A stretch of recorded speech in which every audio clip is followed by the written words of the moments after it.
Bom dia, meu nome é Marcelo Gonçalves. Hoje vamos dar continuidade ao estudo do capítulo 13 do livro Evangelho segundo o Espiritismo.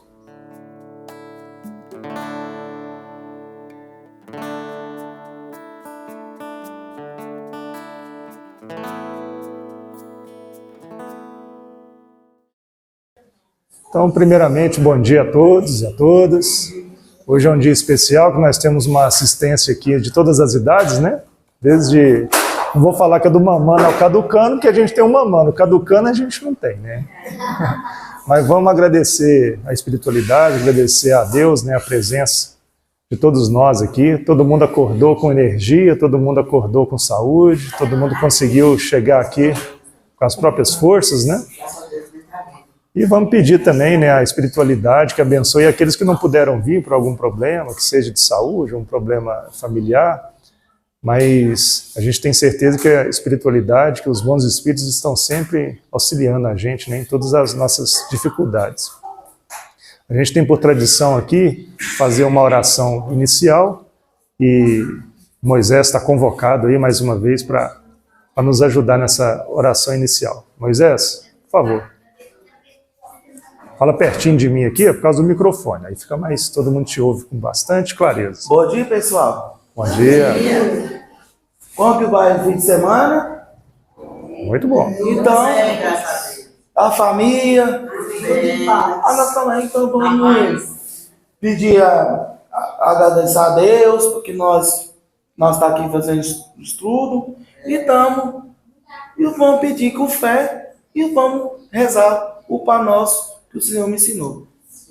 Pai nosso, no céu, santificado nosso nome, venha a nós o vosso reino, seja feita a nossa vontade, assim como no céu.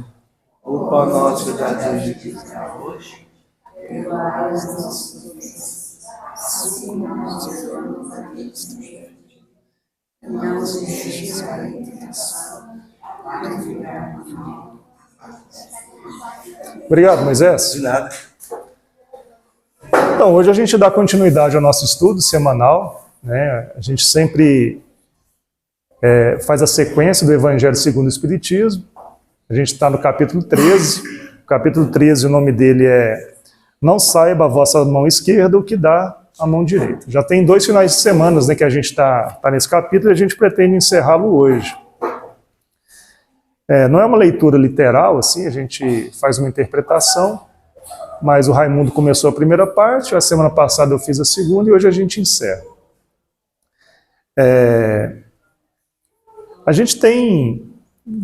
Nós temos, né, vários desafios na vida da gente, e alguns deles, claro, né, são alguns mais difíceis que os outros e tal, mas talvez o desafio da caridade seja um dos mais difíceis, né, da gente superar, porque a caridade ela é uma arma que a gente tem que usar contra 2 dos grandes desafios que a gente tem, que é o orgulho, né, e o egoísmo. Por que o orgulho? O orgulho porque para você fazer a verdadeira caridade, meio que você tem que se despir, né, da sua vaidade. Você não pode, não é que você não pode, né, mas você tem que buscar aquela necessidade de aparecer, aquela necessidade de ser reconhecido, né, de ter o reconhecimento pela sua ação, entre aspas, caridosa, e isso de fato é difícil, né, a gente controlar essa necessidade que a gente tem de ter o reconhecimento, né, faz um trabalho que é o reconhecimento do trabalho. Mas a caridade em si, a gente tem a instrução de que ela tem que ser mais discreta, ela tem que ser... Até porque aquela caridade que ela fala nos alto-falantes, aquela caridade expansiva, aquela caridade que dá notícia de tudo, né? Que se autopromove, que faz o marketing, ela tem lá o valor dela, mas ela pode inclusive até deixar a outra pessoa constrangida, né? A pessoa que está recebendo a ação, né? Entre aspas, a beneficiária daquele ato.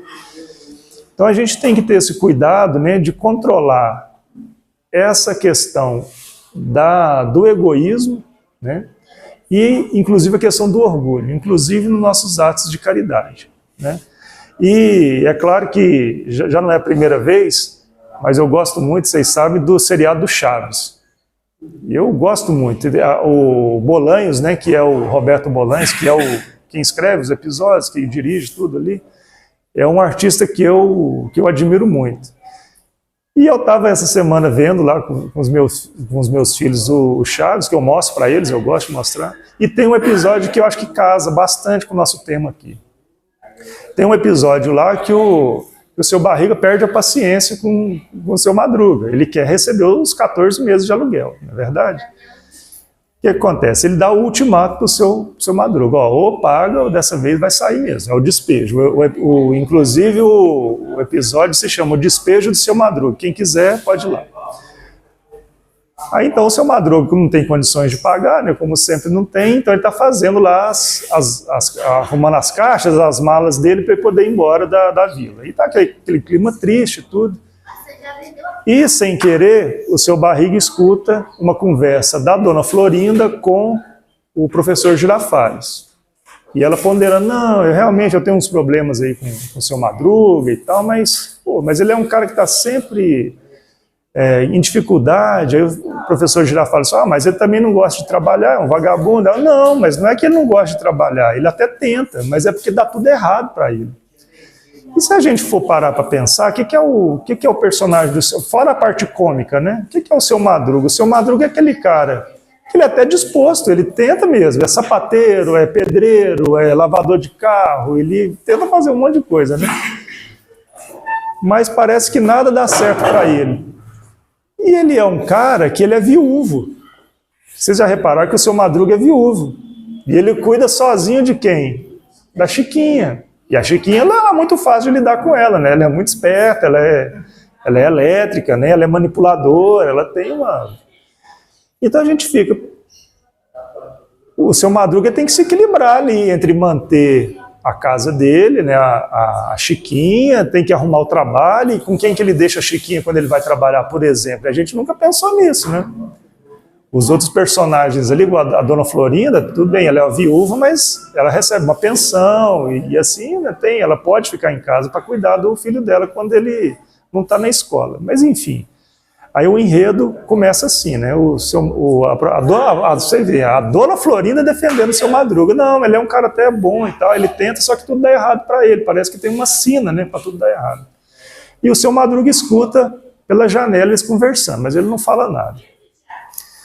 Aí o que acontece? Ele entra na casa do seu Madruga e tá o Kiko e o Chaves lá mexendo, ajudando a fazer as caixas para mudança. E uma das coisas que eles estão colocando dentro das caixas é um álbum de fotos. Aí eles descobrem que o seu Madruga já foi boxeador. E ele começa a contar as histórias de quando ele era boxeador e aquela coisa toda. Nisso entra o seu Barriga. E fala, o que é isso aqui? Não, são as fotos de quando o seu Madruga era boxeador. E ele fala, não é possível. Esse aqui é o senhor, seu Madruga? Sim, sou eu. Eu não acredito, porque foi o senhor que mudou minha vida. Se eu tenho esse patrimônio que eu tenho hoje, é por sua culpa. Porque todo o dinheiro, eu tinha uma dívida muito grande para pagar, e todo o dinheiro que eu tinha, eu apostei nessa luta, e como eu acertei, eu ganhei uma bolada, paguei a dívida e consegui fazer meu patrimônio. Então, está perdoado os 14 meses de aluguéis, não vai mais precisar ser despejado. Aí o seu Madruga, que todo mundo pensa, é um pilantra, né? O seu Madruga fala assim, tudo bem, se eu quer me tirar os aluguéis, pode tirar, mas sou obrigado a ser honesto. O senhor está se confundindo, porque nessa luta aí, eu não ganhei essa luta. Aí o seu Barriga fala assim, não, mas eu sei que você não ganhou. Quando eu te vi, o jeito que você lutava, o corpo que você tinha, eu apostei no outro. Então é uma coisa cômica, né? Mas ela traz, né? Mas o que é o melhor agora? Que é o ponto alto para mim do episódio. E essa parte que eu vou falar agora, ela não aparece em todos os vídeos. Na maioria dos vídeos ela não aparece. Mas em alguns vídeos do YouTube ela aparece, em outros não. Mas é que é a parte principal. Aí fica aquela felicidade, não vão mais ter que sair da casa e perdoou os 14 meses de aluguel. Quando o seu Barriga sai da casa do seu Madruga, tá o professor Girafales, que escutou tudo pela janela. E ele fala, ô, seu barriga, vem aqui, por favor. Ó, o senhor vai me desculpar, mas o senhor já me disse várias vezes que o senhor nunca apostou numa luta de boxe. O senhor nem gosta de boxe, o senhor nunca apostou. E aí o seu barriga fala, não, realmente, eu nunca apostei numa luta de boxe. Mas, para onde esse pessoal vai se eu tirar eles daqui? Se eu despejo o seu Madruga aqui, para onde que esse povo vai? Então vejam bem, é dessa caridade, né, seu Ademar, que a gente está falando. Porque se o senhor, o professor, né, se o professor Girafales não levanta a questão, todo mundo ia achar cômico, mas não ia entender o que está por trás, né, daquela situação. Ó, presença ilustre hoje. Então, o que acontece? A caridade nos termos que a gente prega no Espiritismo,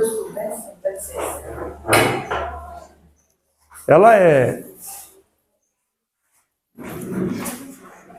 essa caridade discreta, né, essa caridade que está por trás das coisas. A pessoa está falando, o burro tem que abaixar a orelha, senão ele não aprende. Vamos lá. Então o que acontece? Essa caridade que a gente prega na doutrina espírita, ela passa por essa descrição, ela passa por essa atenção, por essa fraternidade, por esse cuidado também, né? Que é o que o seu barriga fez. Ele não simplesmente foi lá e perdoou e saiu contando para todo mundo.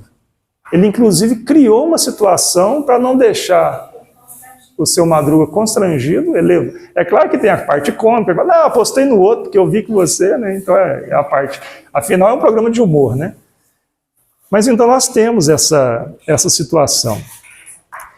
Mas a gente tem aquela pergunta, né, aquela questão que sempre está permeando aqui os nossos estudos e na nossa vida cotidiana também, que é só rico que pode fazer caridade, é só rico que tem condições de fazer a caridade. Então, eu sou pobre, eu sou muito pobre, eu tenho condições de fazer caridade? Olha, talvez você como pobre, né, nós, né, como pobres, nós não temos condições de dar dinheiro para as pessoas.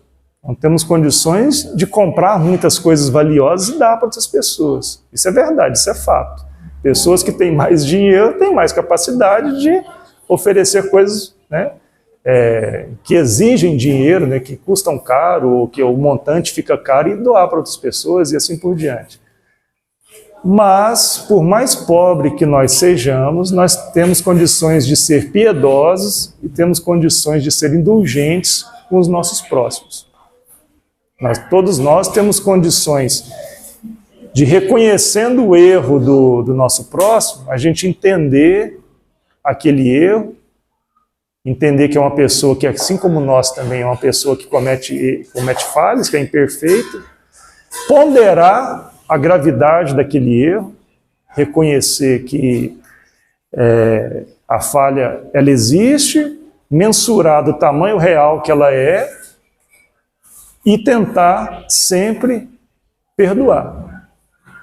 Tentar sempre, sempre que possível, fazer com que a pessoa compreenda aquele erro, fazer com que a pessoa tenha a capacidade de consertar ou ajudar, né, a pessoa a consertar aquele erro e seguir adiante.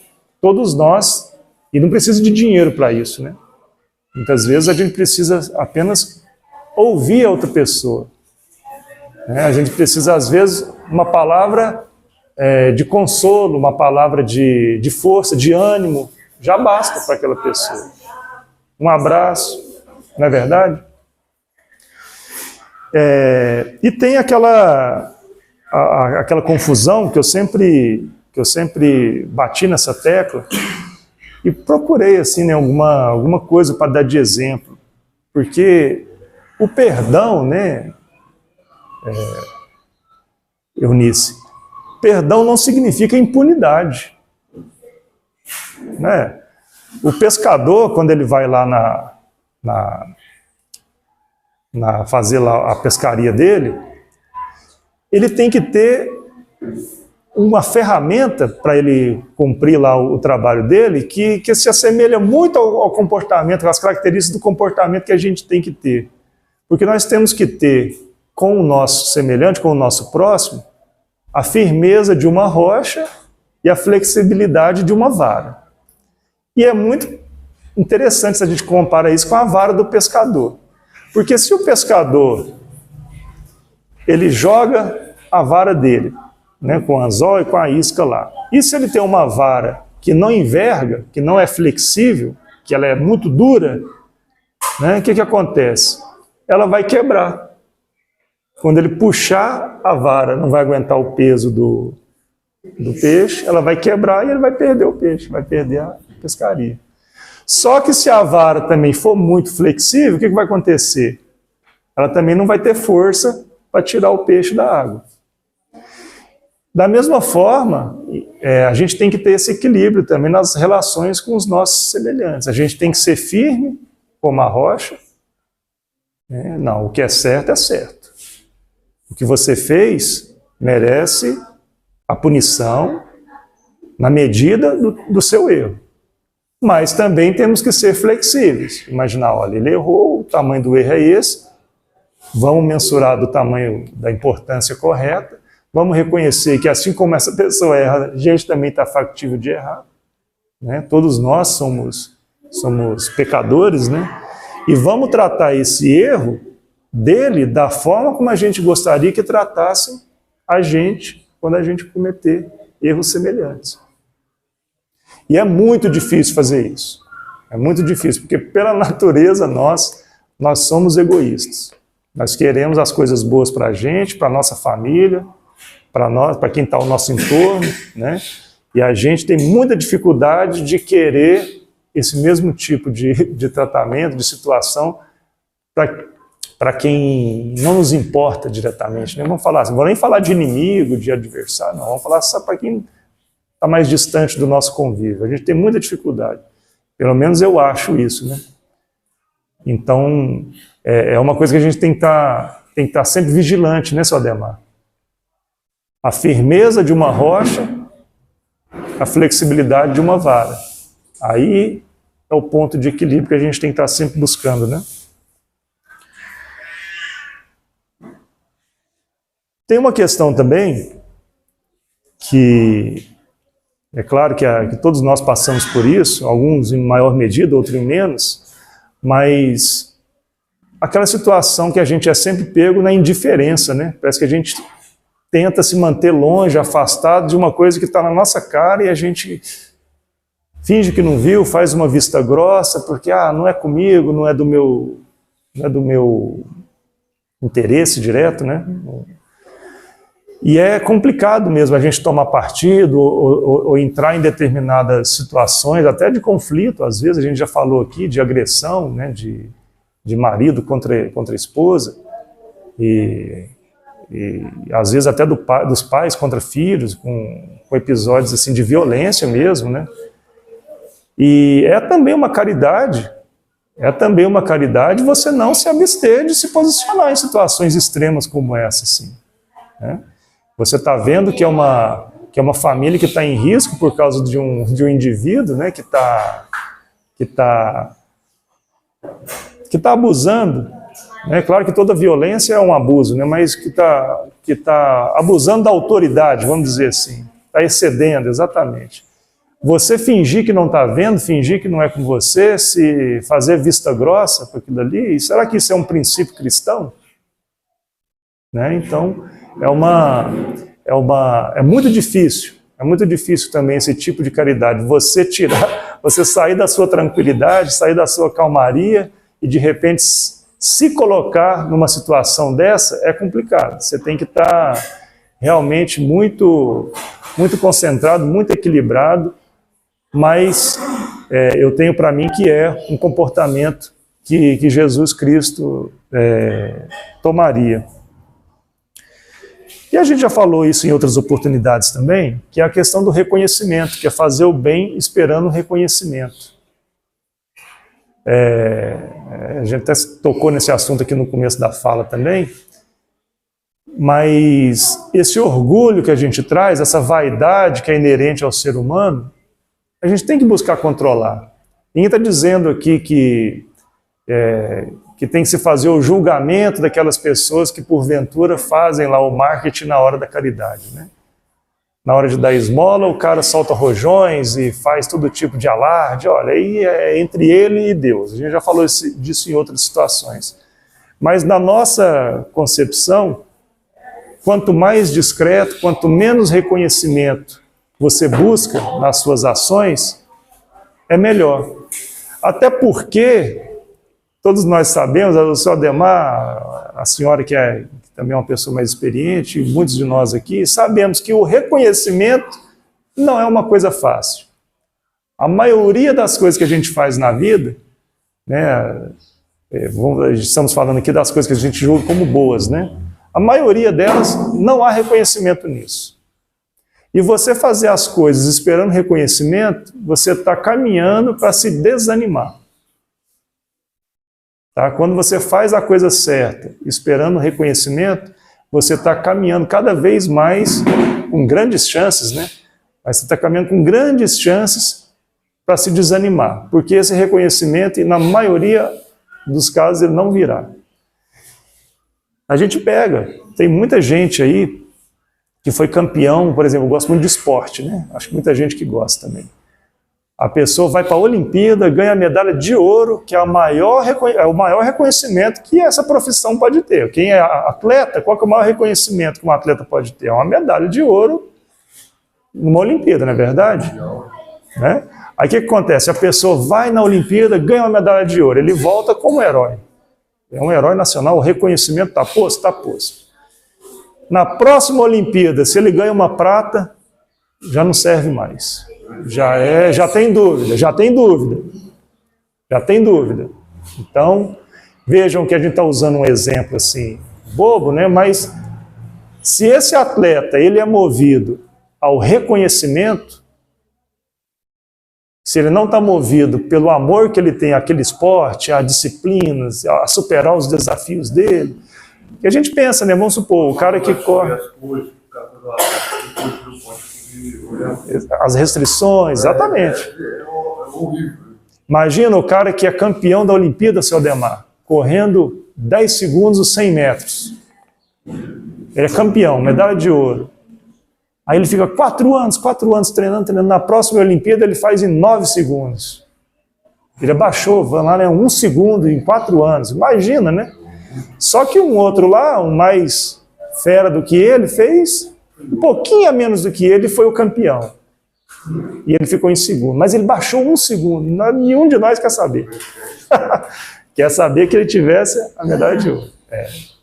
Então, nas nossas ações do cotidiano, talvez seja bom, né? Talvez seja o mais recomendável, né, seu Ademar? A gente não ficar buscando reconhecimento nas coisas que a gente faz. Porque é um caminho certeiro, na maioria dos casos, para a gente se decepcionar, para a gente fazer o desânimo, deixar o desânimo tomar conta da gente. E não é legal. Isso acontece com qualquer um. Mesmo assim, qualquer coisinha, então você já não vai valer mais nada. Exatamente. As pessoas têm gente que acha que você tem que estar abrindo.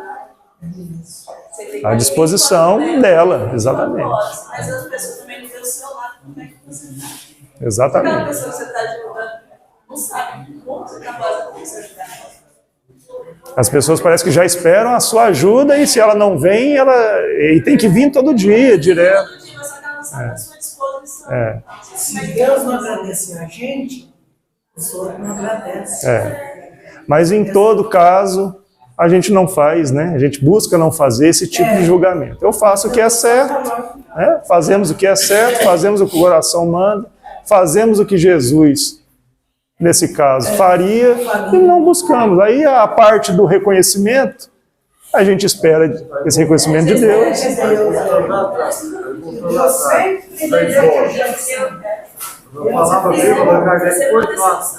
não decepciona a gente, olha, Exatamente, é o tema da nossa... Que a vossa mão esquerda não saiba o que deu a vossa mão direita. Até hoje o pessoal que Deus quer gravar a direita. Isso. Exatamente. É o ponto da nossa palestra de hoje. Aí eu preparei aqui uma historinha que eu fiquei que eu fiquei encantado com a historinha. Aqui existia um rei, há muitos e muitos anos, num lugar bem distante aí, existia um rei e uma rainha. E eles estavam ficando velhos já, não tinha filho, então quando é assim fica perigoso, né? O rei já está, a rainha no caso, né? E o rei já estão caminhando ali para ficar velhinho e não tem o herdeiro, né? Então o que acontece? O rei fez uma disputa, fez um desafio para saber quem era o mais forte, o mais inteligente, o mais sábio daquele reino, né? Então qual foi o desafio? Eles fizeram uma seleção lá, fizeram todo um apanhado lá e chamaram um general, o general mais militar, né, mais forte, o cara que entende de guerra, entende de tática, essas coisas todas de guerra. Chamaram um professor, um cara sábio, um cara inteligente, culto, né?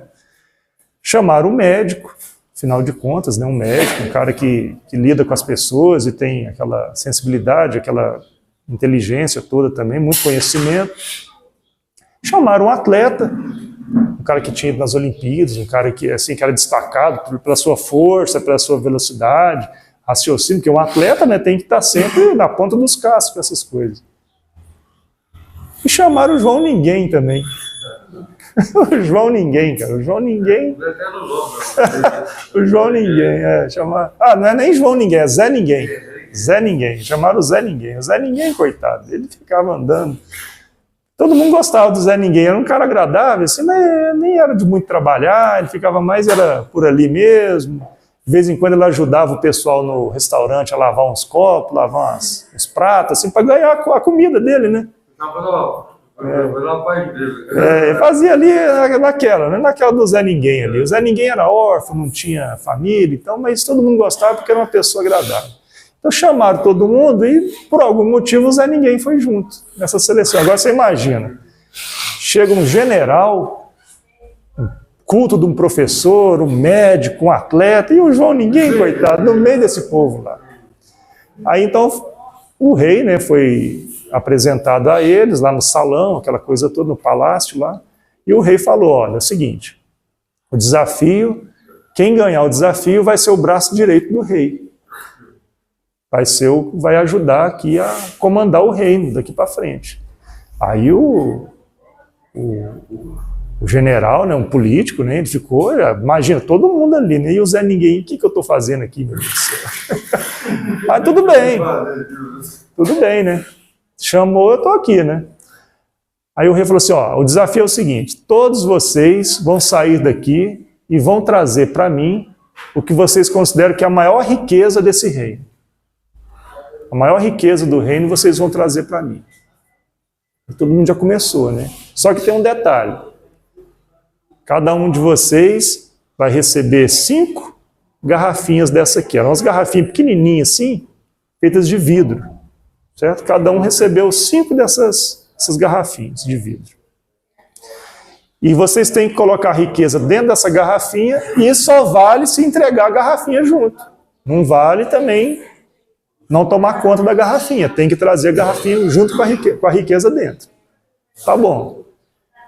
Tem 1 semana para voltar com a riqueza dentro. Então, deu a largada, saiu o general, né? Saiu o general, o atleta e o professor, o médico, todo mundo saiu. E o Zé, cada um naquelas carruagens, naqueles cavalos bonitão, aqueles garanhão, né? O Zé Ninguém, coitado, descalço, ele nem calçado ele tinha.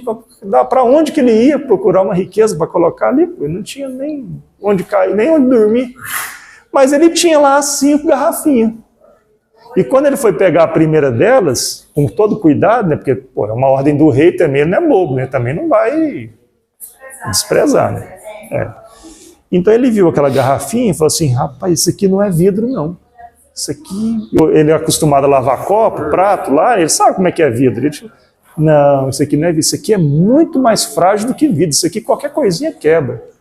Então ele falou assim, não vou tomar muito cuidado com isso aqui. Então ele ficou andando daqui, ó, pé com pé saindo do palácio, pé com pé. Ele falou assim, vou procurar alguma coisa também, mas é provável que eu não vou achar. Então ele sentou embaixo de uma árvore lá e ficou quase que uma semana inteira pensando o que ia fazer, mas cuidando direitinho das garrafinhas, porque queria devolver as garrafinhas para o rei, senão vai que seria preso quem não devolvesse. Faltando então o último dia, veio o general, um cavalão dele, que é esse cavalo militar, né, que é tudo grandão, forte, né? Chega o general com o alforje dele, que é o alforje militar, né? Fazia, eu tô lembrado de você, embaixo da árvore. Você é o rapaz que estava no desafio, o que você arrumou? Não, eu não tenho condição, não, cara. Eu fiquei, você ficou e o tempo eu fiquei. Ué, mas aí você não é um adversário à minha altura, ué? Realmente eu não consegui. O Zé Ninguém falando, realmente eu não consegui. Não, olha aqui o que eu consegui, ó. Consegui os diamantes mais caros do reino, porque eu sou general, consegui levantar aqui, ó. Quando ele pegou no alforje para mostrar pelas garrafinhas cheias dos diamantes, tudo quebrado. Por quê? Porque com o saculejo do cavalo, ele não se tocou, quebrou tudo. E ele, meu Deus, olha aqui, quebrou a garrafinha tudo. O que eu faço agora? O Zé Ninguém, não, veja bem. O senhor quebrou as garrafinhas, mas eu tenho 5 aqui, ué. Faz o seguinte, eu te dou uma, o senhor pega aí os melhores diamantes que tem, dá para fazer uma seleção. Você tinha 5, mas coloca os melhores dentro de uma e vai com cuidado, que agora estou sabendo que é muito frágil, né? Coisa que o senhor não percebeu lá atrás, agora pelo menos o senhor vai conseguir tomar cuidado e chegar a tempo. É mesmo. Então ele pegou, o Zé Ninguém deu para ele uma daquelas garrafinhas, ele colocou os diamantes lá dentro, correu lá para dentro do castelo, né, com todo cuidado para não quebrar aquela garrafinha. Aí o Zé Ninguém ficou tranquilo lá no bar da árvore, pensando o que ele ia colocar dentro da garrafinha também. Vem o médico. Mesma história. Então o que você conseguiu, Zé Ninguém? Não, até agora nada. Não, então você não é um adversário à minha altura, porque olha aqui, eu consegui os rubis mais bonitos do reino. É mesmo? Sim, os rubis mais bonitos. Quando ele pegou também na bolsa para mostrar, as garrafinhas tudo quebradas e os rubis tudo jogados. Aí o Zé Ninguém, não, aconteceu mesmo com o general. Faz o seguinte, pega aí as melhores pedrinhas que tem, coloca dentro de uma garrafinha, melhor do que entregar nada. Então, chega lá com o rei e explica, mas pelo menos uma eu estou entregando. Beleza. Veio depois o atleta. Mesma história. Então você não é um adversário à minha altura. Bem que eu achei mesmo que você não ia conseguir nada, pois eu consegui aqui, ó, as safiras mais bonitas. Eu conheço um pessoal que me deu as safiras. Quando ele foi levar a mão na mochila, tudo quebrado. Não, eu te dou uma garrafinha, e assim ele fez também. Igualzinho os outros. Até que chegou por último lá, quem que era? O médico foi esse. O médico, o professor, o atleta. O general. Então já foi os 4. O professor não chegou aí. O professor. Então chegou o professor falou: não, você também não é um cara que não tem cultura igual você, bem que eu imaginei que você não ia conseguir nada e tal. E não, realmente, até agora eu não consegui. Mas eu consegui, olha aqui, ó. Aí tirou as pedras preciosas também, né? Me fala uma aí. Jaspe, né? Enfim, uma dessas aí. Essa aí mesmo, essa aí. Que ele é um professor, ele, apesar de professor, o salário dele era né? Ele conseguiu a mais caro. Mas a mesma história, não cuidou das garrafinhas que o rei deu para ele. Então as garrafinhas, ele não percebeu que eram frágeis, quebrou tudo, mas o Zé Ninguém foi lá e, não, eu tenho 2, ainda te dou uma ainda. Ele colocou também e correu lá para dentro. Só que ele falou assim: nossa, Zé Ninguém, esse é o último, é o 4, né? Não vai dar nem tempo de eu chegar lá, porque olha aqui, já está vencendo, o sol já está se pondo, não vai conseguir chegar lá no tempo. Eu falei assim: não, eu não consegui nada, mas eu pelo menos te mostro o caminho, que eu conheço um atalho, a gente chega a tempo. Então o Zé Ninguém ajudou o professor até a chegar a tempo, porque conhecia um atalho, né? Conseguiu. Na hora que estava fechando a porta do palácio, eles conseguiram entrar. E o Zé Ninguém junto. Então, chegou a parte, então, da prestação de contas, né? Chegou a hora da prestação de contas. Aí a primeira pessoa é o general. O general com aquela pompa, o militar, né? Grandão, forte, tipo Moisés, assim. Aí ele o rei pergunta, e aí, general, como é que foi? Qual foi a riqueza, né, que o senhor trouxe? E tal? E o general, com aquela... traz uma garrafinha, com todo cuidado, até tremendo, assim, com medo de quebrar a garrafinha, né? Aí o rei, mas eram 5 garrafinhas, tudo bem, os diamantes são belíssimos, devem ser muito valiosos, mas só trouxe uma garrafinha. Sim, senhor, eu quebrei minhas 5. Mas então como que você... Não, porque o Zé Ninguém ali me deu uma, me socorreu. Ele, me socorreu. Não, então tudo bem, você passa aqui e vamos para o próximo. Então o próximo era o médico, né? Aí qual que é, médico? Ele também se ajoelhou, mostrou a garrafinha dele, tinha rubi, né? Eu disse, não, realmente, os rubis são muito bonitos, deve valer muito dinheiro e tal, você se esforçou, mas cadê as garrafinhas que eu te dei? Não, quebrou tudo, igual do general. Mas o Zé Ninguém me deu uma, eu coloquei os melhores aí dentro e estou entregando para o rei agora. O rei, não, tudo bem, então passa para ali. Próximo, e assim foi fazendo com todos. E todos os 4, né, eles explicaram a mesma história. Qual é a situação? Não, quebramos, não ia conseguir entregar nada, mas aí o Zé Ninguém emprestou garrafinha, colocando pelo menos uma, a gente está entregando. Chegou então a hora de quem? Zé Ninguém, que era o último, né, coitado, quase que ele não entra lá no papo, porque estava fechando e ele entrou. Zé Ninguém, ele até assustou, e aí, como é que foi? Não, só tem essa garrafinha aqui para entregar. Mas a garrafinha está vazia. Realmente. Bem material aí, com a minha situação, eu não consegui nada. Aí a rainha levanta a mão, porque a rainha, né, é sempre a sábia, a ponderada, né? Ela fala assim, não, ganhou a disputa o Zé Ninguém. Por que ganhou a disputa o Zé Ninguém? Porque a caridade do Zé Ninguém coube dentro da garrafinha que ele entregou e em cada uma das outras 4 garrafinhas. Então o Zé Ninguém, coitado, nem sapato para andar ele tinha. Contra um general, um médico, um atleta e um professor dos mais cultos, a caridade dele salvou a pele de cada um dos 4 e ainda fez com que ele fosse o vencedor daquele desafio. Então, o Zé Ninguém, coitado, ele nem imaginou isso quando ele ofereceu as garrafinhas. Ele simplesmente pensou, eu tenho 5, não vou conseguir encher nada mesmo. E convenhamos, eu não vou conseguir nada valioso para colocar dentro disso aí. Mas a maior riqueza do reino, quem reconheceu foi a rainha. Porque ela falou assim, a maior riqueza que nós temos não é o rubi, não é o diamante, não é a safira e não é você falou? E não é o jaspe. A maior riqueza é a caridade. Sejamos caridosos uns com os outros e o nosso reino vai progredir. Aí o fim da história a gente não sabe, né? Tem que ver se o Zé Ninguém depois virou o que ele virou lá no... Mas ele passou a ser o braço direito do rei e da rainha. Então é isso, pessoal. A historinha é essa. E a nossa aula também é sobre isso. Não saiba a mão esquerda o que deu a mão direita, né? Alguém quer fazer um comentário, quer acrescentar alguma coisa?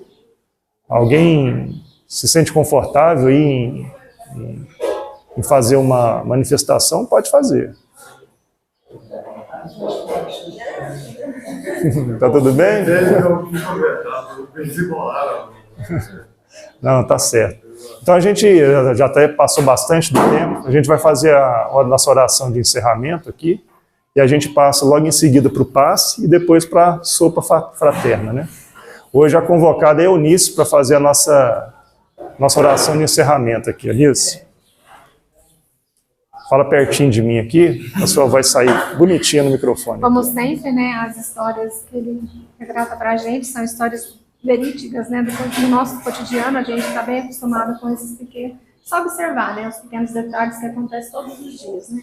Muito agradecidos ao nosso Pai, então vamos fazer a oração final e depois a gente vai para o passe. Pai nosso que estais no céu, santificado seja o vosso nome. Venha a nós o vosso reino. Seja feita a vossa vontade, assim na terra como no céu. O pão nosso de cada dia nos dai hoje. Perdoai nossos ofensas, assim como nós perdoamos a quem nos tem ofendido. E não deixeis cair em tentação, mas livrai-nos do mal. Agora e para sempre. Amém. Que assim seja. Que Deus nos abençoe a todos.